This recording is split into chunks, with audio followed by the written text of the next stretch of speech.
you've made a case there that it's the mixed economy that's failed rather than free markets.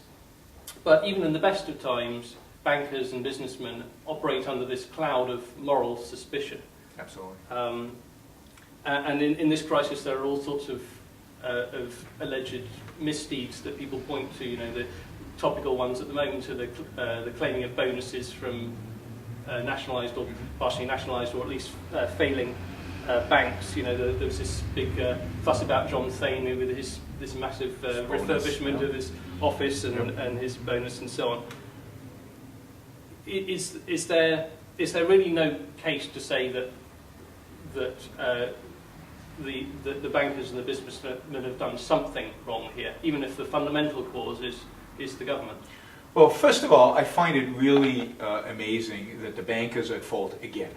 I think that in the last 1,000 years, probably every economic crisis that has hit the West was blamed on the bankers. And I think there's a reason for that. I don't think it's accidental that bankers always get the blame. And there are really two issues here. One is there's a long-standing tradition in the West that's anti-usury. And most people don't realize, but usury really used to mean interest of any form. So there has been a traditional suspicion of any kind of interest taking entity, banks, investment banks, all kind of financial activity has always been viewed with suspicion. And that goes back to the ancient Greeks, and certainly Christianity in the Middle Ages picked up on this heavily. You know, I think part of the roots of anti-Semitism have to do with the fact that Jews were the usurers in the Middle Ages because it was prohibited on Christians to do it because it was a mortal sin. I think Dante puts the usurers in the 7th rung of hell. So there's a certain, certain bias against this idea of usury, against this idea of making money off of money. And I think one of the origins of that, which is I think the second cause, is the idea that, look, business is inherently self-interested. Businessmen go into the office every day to make money. Make money for themselves, for their shareholders, for their employees.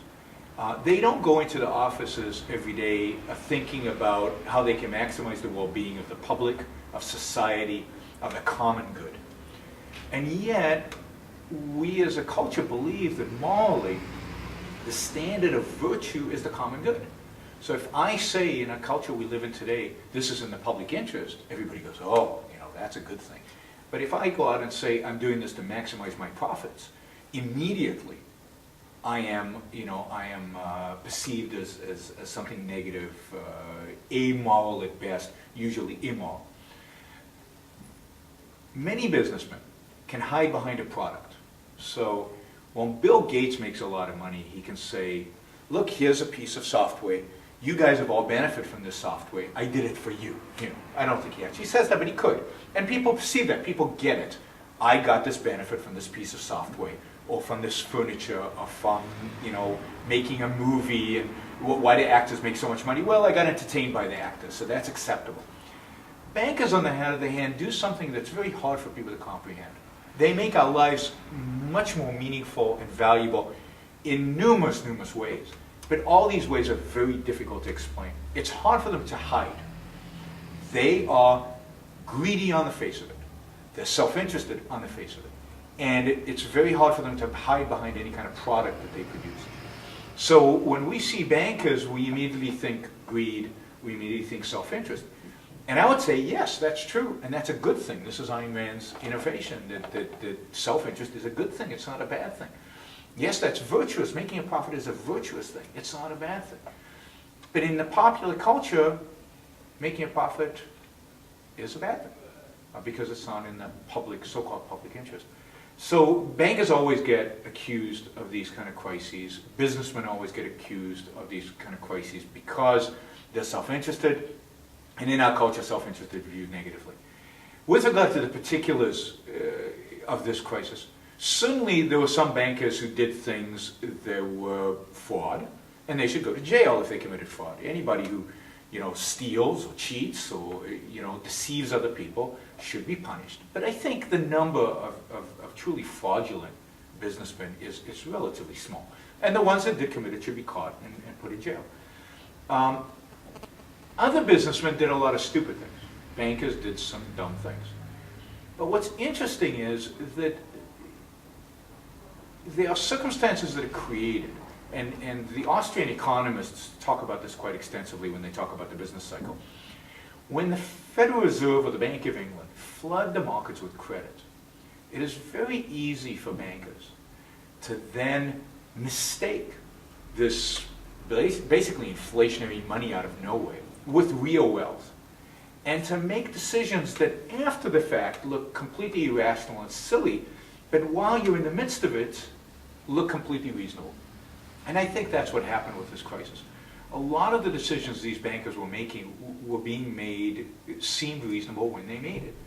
And not only that, not making the decisions often led your competitor to take a lot of market share from you. And just to stay competitive, you had to issue certain type of mortgages that today we look back and say, that was dumb. Why would you ever want to, issue these kind of mortgages without checking people's background or without getting their income statement? Well, your competitors were all doing that, and they were doing it because they could basically raise money for almost nothing from the Federal Reserve because interest rates are so low. So they were willing to take on enormous risk because money was so cheap. So the origins of this problem really go back to the cheap credit policies of the Federal Reserve. And yes, bankers made dumb decisions after that. With regard to the specifics of bonuses and offices, look, the problem here is not that bonuses were paid. If excess bonuses were being paid, if people were making more money than they deserved, whose problem is that? Well, in enormous circumstances, it's the problem of shareholders. I don't really care. As long as I don't own shares in Merrill Lynch, I don't care how much the CEO makes, because the money he makes is coming out of shareholders' pockets. If they don't care, why should I care? The problem has become now that the US government has put, or the British government has put money, taxpayer money, into these banks. Now it's a tricky situation. Who owns the bank? Who are the shareholders? Are taxpayers the shareholders? Now taxpayers care. But the solution to that is not penalize bankers with their bonuses. The solution to that is get the government out of these banks. The government has no business owning any kind of business enterprise. They certainly shouldn't be owning any banks. If they are now going to be in a position to decide people's bonuses, people's salaries, next I want to decide who to give loans to and who not to give loans to, how to run a bank. They can barely do a semi-awful job at running the government, which is, I think, a relatively simple function. Banking is much more complicated than anything they do at Whitehall, or anything they do from the White House. Banking is far more complicated, in my view, than being the President of the United States. I don't want a bunch of bureaucrats now making those kind of decisions. Bankers make mistakes. Who suffers? Their shareholders do. Their bondholders do. And that's fine. Let them go bust. Let them go bankrupt. Once you get the government involved, bankers make mistakes, we all suffer. That is the problem. The problem is the involvement of the government in the banking sector. There is no right solution in my view. If the government owns shares in a bank, I don't know what the bonus should be. I don't know what salary should be. There are no shareholders at that point. The government certainly is not in a position to dictate these things, but they have to because they own the shares. The solution is to get them out of business. There should be, government's function is not to run businesses. It's to protect individual rights. That is the only purpose of government, is the protection of individual rights. No individual rights are served by the government getting involved in the banking